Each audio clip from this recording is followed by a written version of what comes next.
That is actually something that I'm quite worried about, something I wish we spent a little bit more time talking about and thinking about. We are essentially collecting all of this very private and personal data on humans. It's more about this massive data collection that is going to eventually allow these AI systems to predict in any given human situation, oh, I've seen humans in this before, here I'm going to respond in this way.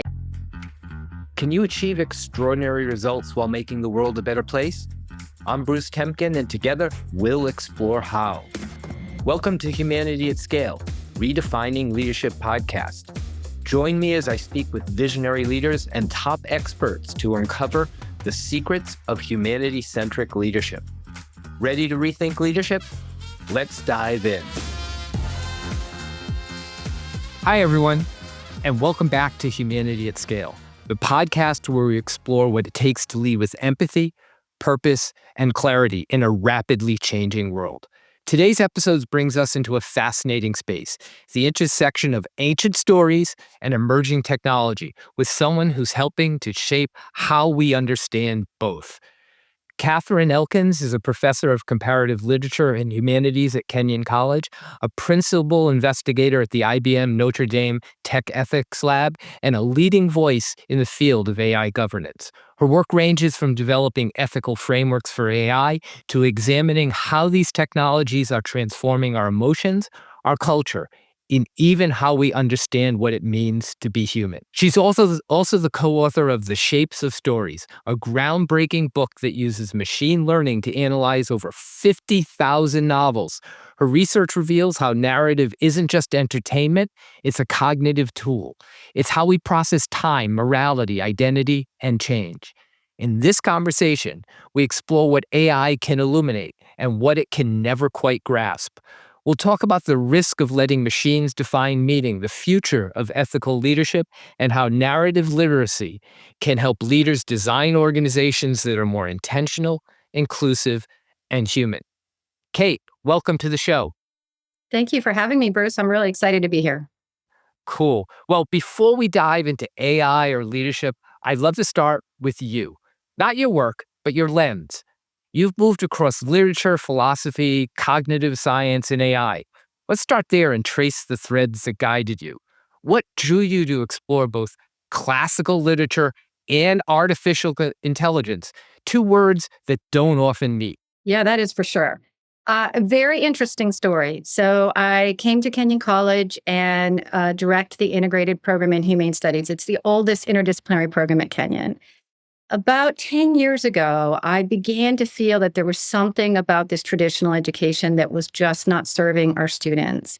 And I ended up working with John Chun, my collaborator, who was a Silicon Valley CEO startup. So he and I started having conversations about the fact that to weigh in today, you really have to understand technology.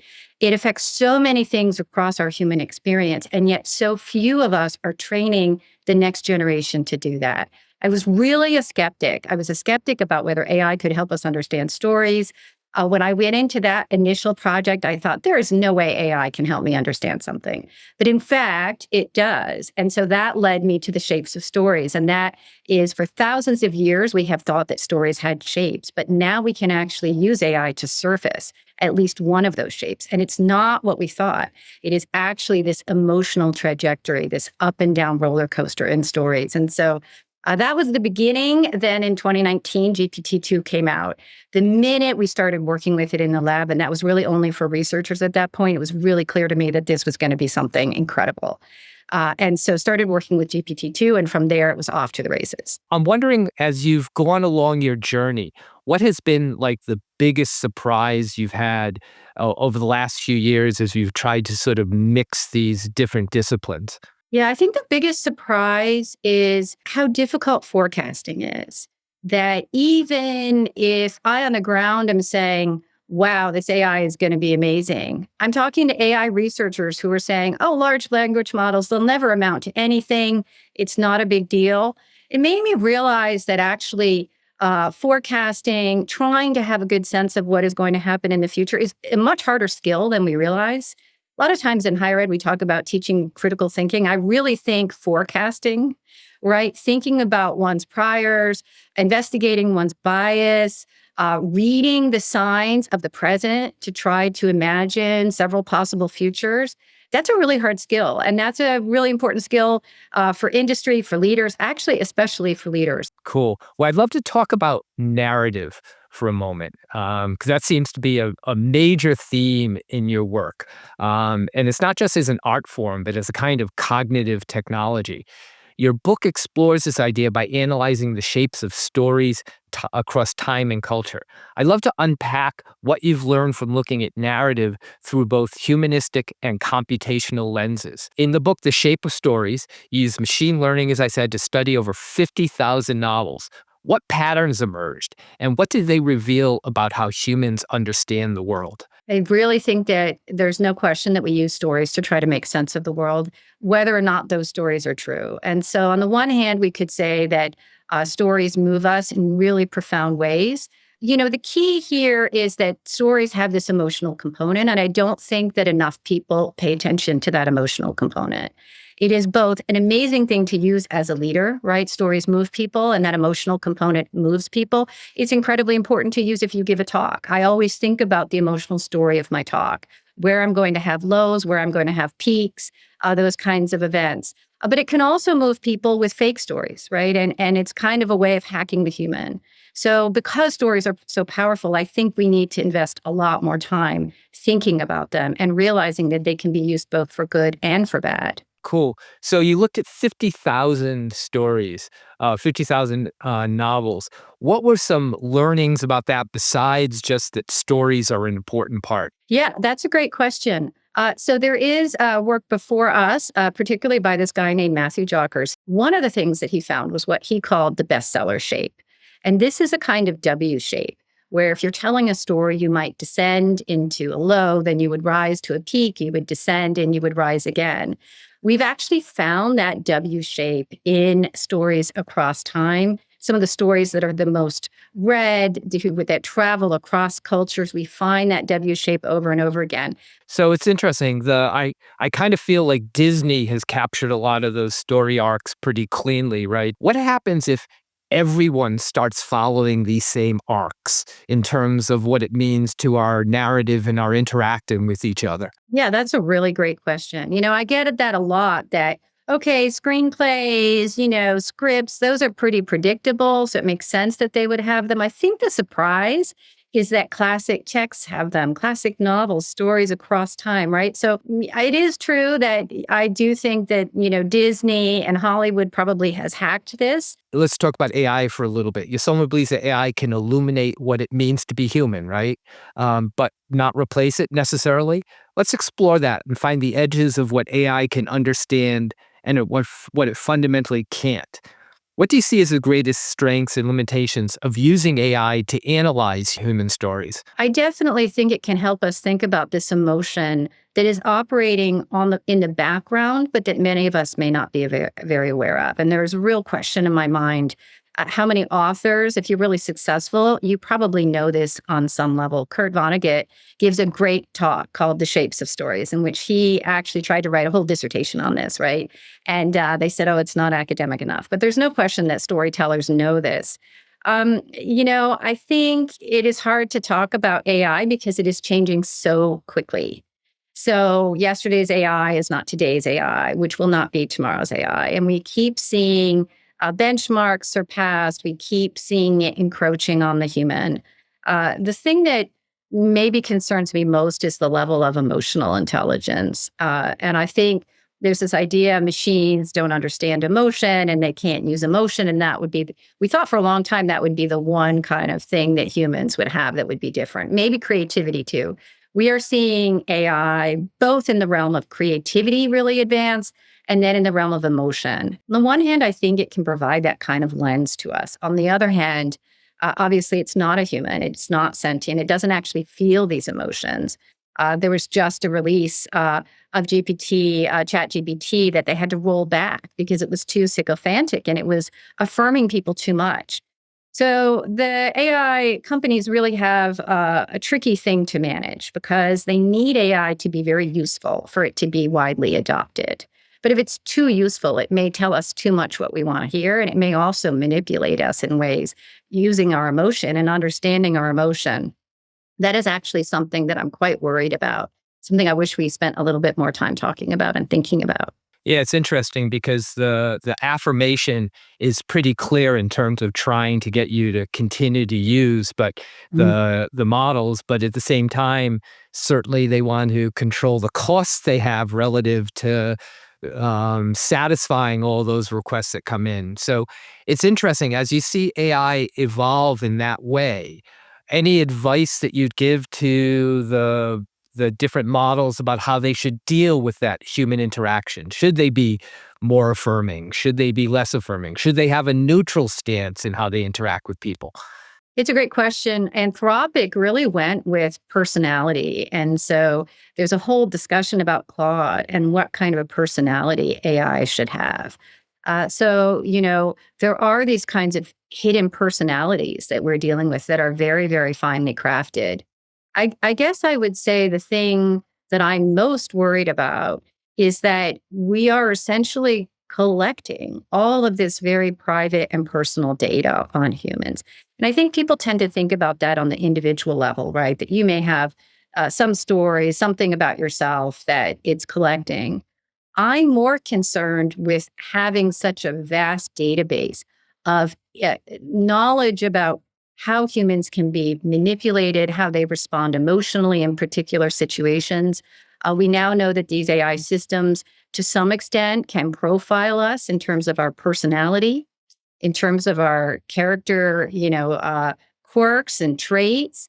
And so this is a massive amount of data that we're collecting on people altogether. And it's less about your personal data, Bruce, or my personal data. It's more about this massive data collection that is going to eventually allow these AI systems to predict in any given human situation, oh, I've seen humans in this before. Here I'm going to respond in this way. Again, it's not sentient. I'm not saying it's conscious, but we are essentially creating that data. Now, the AI companies are very clear that you can opt out of using that data to train these models. But nonetheless, we are collecting, or they are collecting, all of this data, and how that will eventually be used is really a concern to me. And we also have this kind of really tricky decision to make, because on the one hand, the more data we give over, the better the AI systems are. And we love our AI systems to work well. On the other hand, we're giving over more and more of that data. So in order to have a more performant AI, we're going to give away all that data. But then we are also giving away something that is very valuable and even potentially dangerous. So it's interesting. I kind of feel like the trajectory of AI is already set, right? We're not pulling back. Are you concerned about besides how it's used, that it could actually sort of remove the more poetic parts of being human? It's getting better and better to understand people, so that it will come back with something that represents, a typical, average type of response versus the nuance and messiness of being human. Yeah, that's a great question.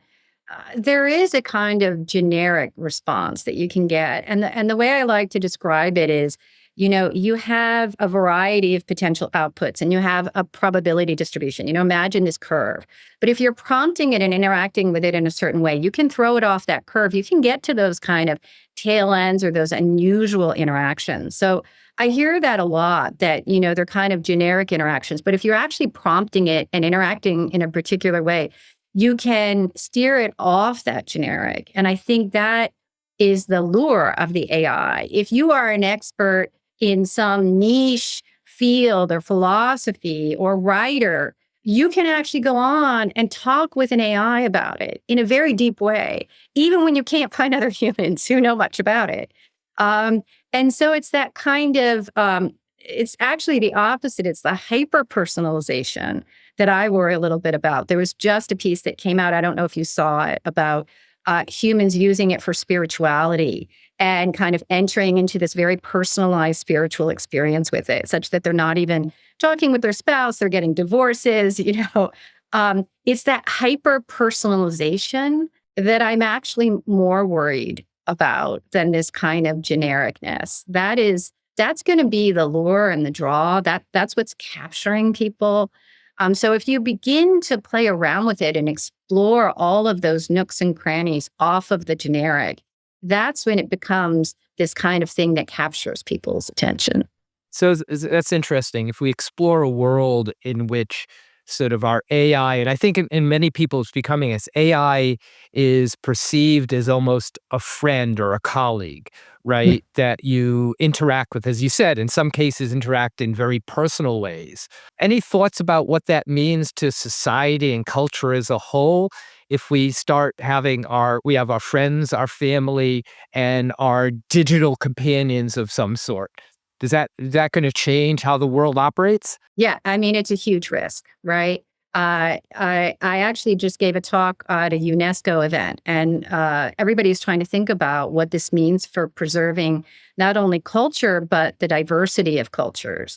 How are we going to preserve this? How are we going to keep supporting artists?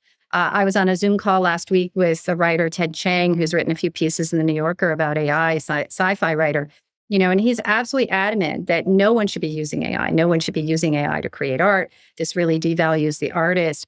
How are we going to support artists to keep creating? How are we going to keep connecting to each other with this AI? And I do think it's a huge risk precisely because it's going to offer you a kind of affirmation, a kind of personalization, a kind of interlocutor that's going to be able to talk to you about all your personal interests. This is a real concern. And many of my colleagues who are philosophers talk about how unvirtuous these relationships are. And from a philosophical point of view, how they're not going to lead to flourishing. And I think that's really true, but it's really ignoring what these relationships are looking like on the ground. So one thing that our lab is actually doing is taking a deep dive into a data set of over 1 million conversations that humans had in the first year of the rollout to see how are people interacting with this AI? What kind of relationships? Do those relationships change over time or over more interactions? Because if we cannot measure and actually see what's happening, how are we going to be able to develop strategies to respond to this? Wow, there's so much there I want to unpack. I'm going to unpack the first part first, which is it's interesting to have a position that artists should not use AI at all, right? One could argue that maybe the right question is how do we incorporate AI into what art is in the future, right? Because I'm a believer that we can't put this genie back in the bottle, right? It's going to exist. So if an artist is just trying to get the world to not use AI, doesn't that feel like that's a losing battle? And we should be looking at what art looks like in the future with AI as a part of the picture? Yeah, I would agree with you. I don't think we can put it back in the bottle. I think it's also maybe a slightly romantic notion of the artist because we have a whole history of artists that are part of a collective that have studios who do, help perform that art, who don't see their role as kind of a single individual who's communicating. So there's that. But it's a little bit tricky. So here's one question. Do we compare it to photography? And some people have said this is just like photography. When photography came out, everybody was angry at it. It's not real art. Now accept it as art. It's a little bit different because we are a little bit less in control of this tool.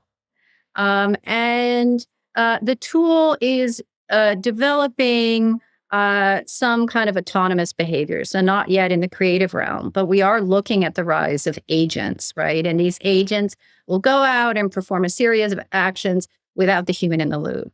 So when we talk about it as a tool, I sometimes worry that that suggests that we know exactly how it works, like a hammer. You use a certain amount of weight, you do a certain angle, you know kind of what's going to happen. That is not true with these AI systems. There's a certain level of unpredictable output, right? We are not fully in control. We don't even fully understand how they work. So to think of them as a tool is not quite right. But the genie is out of the box. And there are all kinds of questions about human nature here that our conversation is touching on. I often ask my students, will artists continue to make art, even if AI can do it better than we can? right? Is it the need to express ourselves? Is it a human need that we will keep doing, or will there be something that happens when AI can do better? And then there's the labor and economic situation. The Tony Blair Institute in the UK is now advocating a kind of levy that would support artists so that they can keep producing art.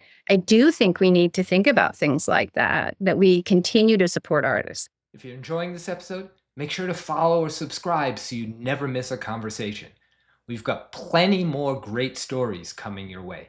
Well, it's interesting, the de-skilling question. You see that all along in history. If you look at the past, one would say that technology has often helped raise the level of capabilities. So what besides, I think you talked a little bit about this, that a lot of the tools in the past maybe were better understood, right? And maybe more basic. But don't you see a world where AI can possibly enhance skills? Or is it just more risky future that we need to watch out for? I think you're absolutely right. Currently, that is certainly part of what we're doing in our lab. And when I teach my students now with just a little bit of programming experience and data analytics, they can take AI and do things that they couldn't have done even 2 years ago. And my students are definitely seeing it as that kind of experience. But already, and I'm seeing this with coding and with data analytics, students are able to use AI to do things that they would have had to do by themselves. And then when I pull that AI away, they're not able to do it.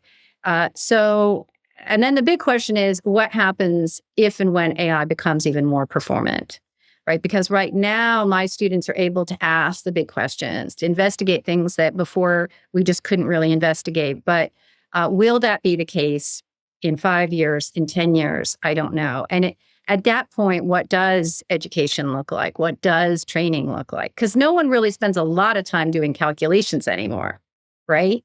Interesting. So let's talk about the writing then for now, and let's get to that bigger future picture. You're a professor in a literature is a part of one of the foundations of your background. If someone was to write a novel that was heavily influenced by AI, right? I don't think anyone believes that you can write a single prompt and say, write me a novel, and it's going to be a great novel, right? It takes, even today, it takes a lot of interaction with prompting and so on. So someone was write a novel that's predominantly done by a partnership with AI. Do you consider that art? Do you consider that the person who created it an artist, a writer? Or would you categorize that in your head as something different than a novel that was written by a human being solely? Yeah, that's a great question. And I think a lot of writers, I got to be careful not to enrage, right? All of my writer friends here. I would say that two things. Long form narrative right now is still tricky. So there are studies that are suggesting that humans are preferring AI written poetry. Short form is pretty easy. The long form narrative is tricky for a couple of reasons. One that you already pointed out is that most of these AI systems have a limit on what they're churning out because it's very expensive, right? So you would have to chunk it. You're not going to get that long form narrative. But one of the problems is we know that stories have these emotional shapes. And if you're chunking it and writing little bits, it's going to be very hard to create that emotional arc. And that would be something that a human would do. So narrative is especially tricky. I know the labs are working on it, right? And I do think we could imagine a future in which the limitations are not that hard. It would be, in essence, training the AI system to do what it already does and identify that narrative arc and then create it. So, that's one question. I would say, when you're creating art using these AI systems, and I have my students spend quite a bit of time doing this, and they generate images and music. Music, by the way, right now, the latest music generators are really phenomenal. And then text. And, one thing I would say is the prompting still matters. So right now, there is a certain level of creativity, and I will see really divergent results depending on how well one prompts. And depending on how much my students have interacted and gotten those creative prompts, they feel more connected to the process and they feel more connected to that final art form. But I could imagine a world in which AI is so performant that the prompt is not as important. And at that point, we're really talking about a kind of judgment and editing where it's more identifying what works and what sounds good and how to proceed. And you're kind of that final editor who's making those editorial decisions. I think it would be naive to say that we haven't always had forms of art that are more that kind of editing and experimenting and choosing. I mean, I think having that good sense to see when something is working and keep it or throw it away is really integral.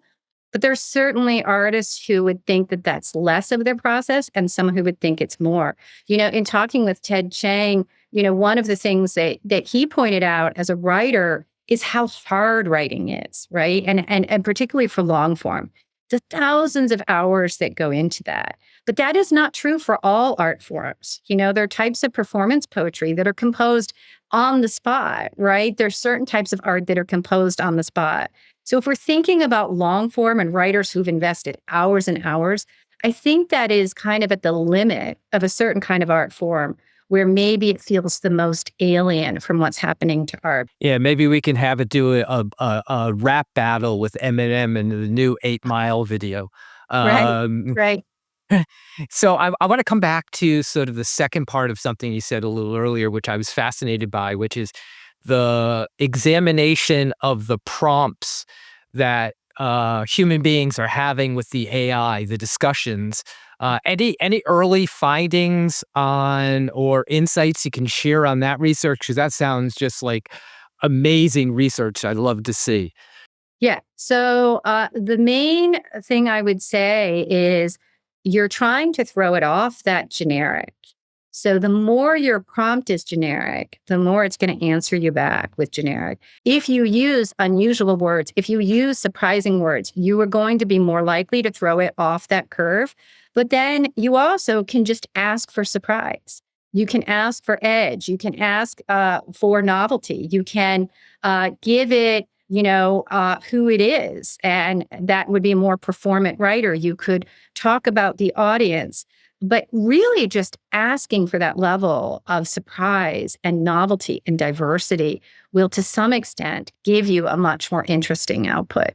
Yeah, it's almost like we're talking about sort of an evolution of using AI. The first use of AI was asking generic questions and getting generic answers. The next level is a sophisticated prompting learning so that you get more sophisticated answers. And then the next level is self-prompting, right? The AI learns from all of those prompts what prompts they need to do internally to drive the output that they need. And then at the next level, the AI doesn't need prompts at all, right? It goes right to the answer. So that's a lot of evolution. Any sense of is that higher stuff happening 5 years, 10 years, 20 years, 6 months from now? Yeah, that's a great question. So one great analogy is if you look at AlphaGo and then AlphaZero, so that is the AI system that beat the world's best Go player, which is a really difficult feat. It ended up having this creative move, I believe it was number 37, where all the human commentators just said, that's the dumbest move ever. It's lost. Everybody cheered because, of course, we want the human to win. And then that turned out to be the most brilliant move. The way we get to that kind of performance where it's beating humans is ultimately to have the AI train on itself or the AI to play itself. That's much easier with a game, right? Where you can have AI play a game against itself than with language. To me, I was just asked the other day, what would be a major takeoff moment? And I would say that there are two things that we're kind of waiting for. One is when those agents are more quote unquote reliable. I don't really know what we would say about reliability because they're acting autonomously. And then the second is the coding. You may have heard some of these companies are now saying they expect all coding to be done with 18 months by AI. We are teaching our students vibe coding in the lab. I would say it's not quite there. And sometimes, it takes you down rabbit holes and it creates more of a mess that you can't unravel. So I would say the coding, I'm hearing about 25% of all coding is now being done using AI. It's not yet reliable. So we've got some reliability issues. But I could imagine once coding can be done almost entirely by AI, then you're going to have a different world. And if and when we have agents. So do we need super intelligence? Those two things to me would be pretty major. Yeah, I think when AI can really code at that level, it can code itself, Yeah. and then we get this sort of interest. So I want to do a quick shift into just talking about the world of leadership. A lot of my listeners are leaders of organizations. So I'm wondering if your thoughts on what does it look like for leaders to integrate AI into their work while still rooted in empathy, ethics, and human connection. Yeah, I have a couple thoughts on this. I think one of the most important things for leaders to do is to pick the right people to listen to. And I think in times of fast paced change, that might be a different set of people than when we're in more conservative moments. I see a lot of errors when leaders listen to the wrong people. And I think the wrong people depends on the time. So I would say we're in fast-paced change. I would also say, with fast-paced change, there is a lot of pressure to move quickly. That's important, but one could also make the wrong judgment call. So figuring out just how quickly is going to be really, really important here.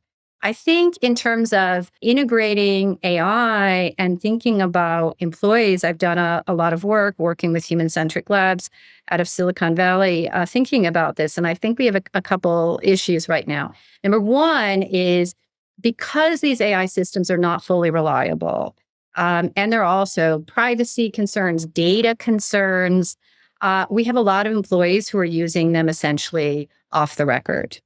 I think that's a really terrible situation. And if you turn a blind eye to it, you are likely to have some major issues. So I think it's really important to maybe have AI policies, but also really think about the fact that it's already being used and develop some guardrails there.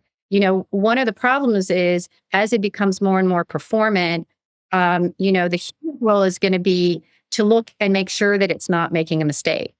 Well, I compare this to sitting behind my self-driving car and paying attention at the precise moment, which is exceedingly rare if there's a problem. That is actually asking humans to do this is not our strong point, right? To have 99 times where you don't need to be paying attention and then the 1% where, whoops, it goes off the rails. So the fact that people are already using this, getting used to using it, seeing it work well, actually creates a very dangerous situation if they're using it behind the scenes without approval. I think the final thing that I would say that's a real concern for me is we are going to see, right now we're seeing it replace part of jobs, right? So we don't really have whole jobs that could be replaced. If we get agents, that's going to be a different matter. There are these sayings like, AI won't replace the person who can use AI. I think that's a good saying, but I think it trivializes the level of anxiety.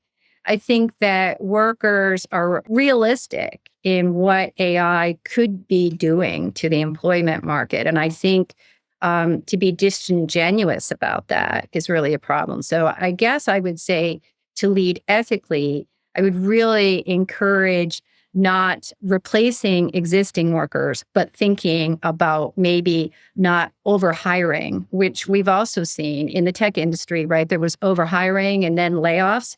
I think to be a real human-centered, ethical leader right now, it's important not to grow when the money is easy and to think about gradual replacement as people retire or move on. Rather than a policy where, suddenly you can automate an entire office and you're going to do that.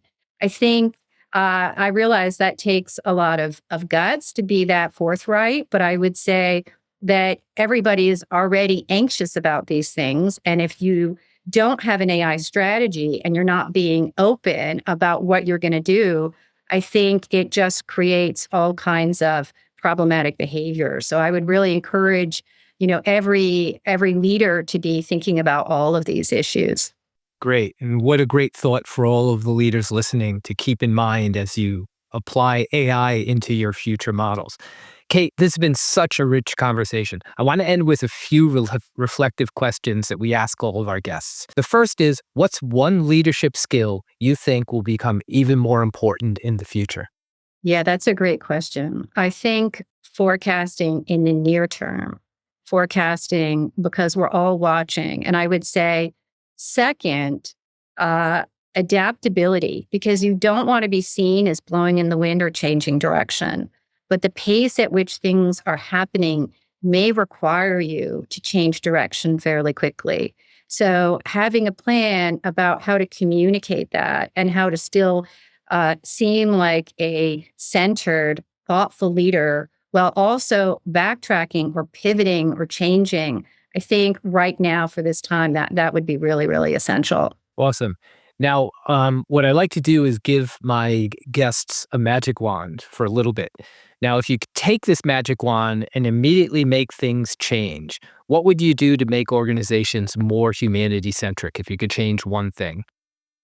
I think that, you know, employers need to realize that, especially in the US and Western centric countries, most of us derive a fair amount of value and meaning from our work.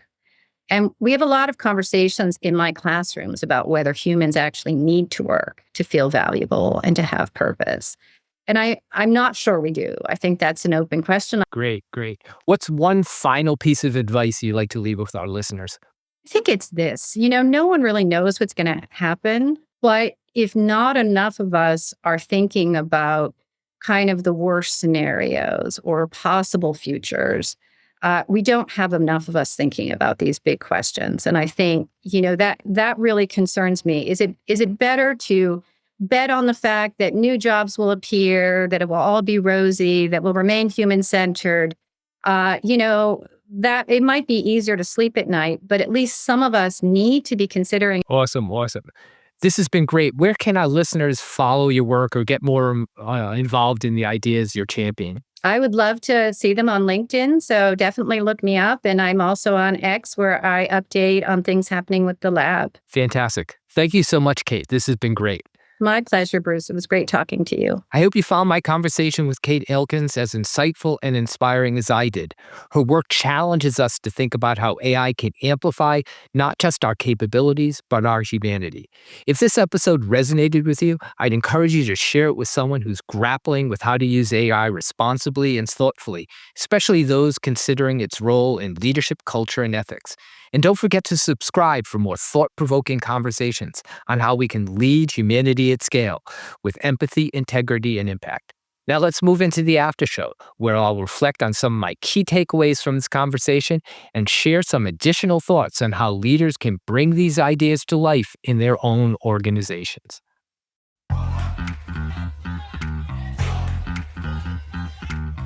What a fascinating conversation with Kate Elkins. She brings a rare and essential lens, grounded in literature, cognitive science, and AI, to help us think more deeply about what technology is actually doing to our sense of meaning, emotion, and leadership.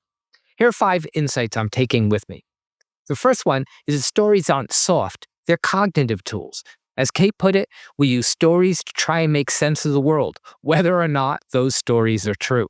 Her research using AI to analyze over 50,000 novels shows us that stories consistently follow emotional arcs, like a W shape, rise and fall. These shapes aren't just patterns, they're how we process identity, morality, and change. Leaders who understand narrative aren't just better storytellers, they're better architects of meaning. The second insight is that hyper-personalization may be AI's most seductive and dangerous feature. While many people worry about AI being too generic, Kate challenged us to consider the opposite. What happens when it becomes too emotionally tailored? When AI becomes a mirror for our personalities, quirks, and emotional needs? It risks displacing real human relationships, not because it's sentient, but because it's good at mimicking connection. Third insight is that forecasting is a leadership necessity. Kate shared how even top researchers underestimated the power of large language models. Forecasting, she said, is a much harder skill than we realize. In this era, leaders can't just extrapolate from the past. They need to be disciplined in exploring multiple futures, challenging their priors, and staying adaptable. The fourth insight is that ethical leadership means naming the tension. Katherine made it clear anxiety about AI is already in the system. If leaders aren't openly addressing it, people fill in the silence with fear. If you don't have an AI strategy and you're not being open about what you're going to do, it creates all kinds of problematic behaviors. Clarity and transparency are moral imperatives right now. And the final insight is that AI may amplify creativity or race the path to mastery. As tools like ChatGPT get better, we risk bypassing the slow, sometimes painful work of developing skill. If we stop practicing writing, Kate asked, what happens to the next generation of thinkers and creators? That's not just a classroom question. It's a cultural one. So I'll leave you with two questions to reflect on. What parts of being human are you most committed to protecting in an AI-driven world? And in time of growing uncertainty, what kind of clarity do you owe the people you lead? That's it for now. I hope you enjoyed the episode and that it has sparked some new thinking. Thanks for tuning in to Humanity at Scale, Redefining Leadership podcast. Remember, true leadership isn't only about achieving short-term results. It's about creating a lasting, positive impact on all of the people you touch. Join me next time as we uncover more insights and strategies for humanity-centric leadership. Until then, I'm Bruce Temkin, encouraging you to lead with purpose and empathy and to be the spark that elevates humanity at scale.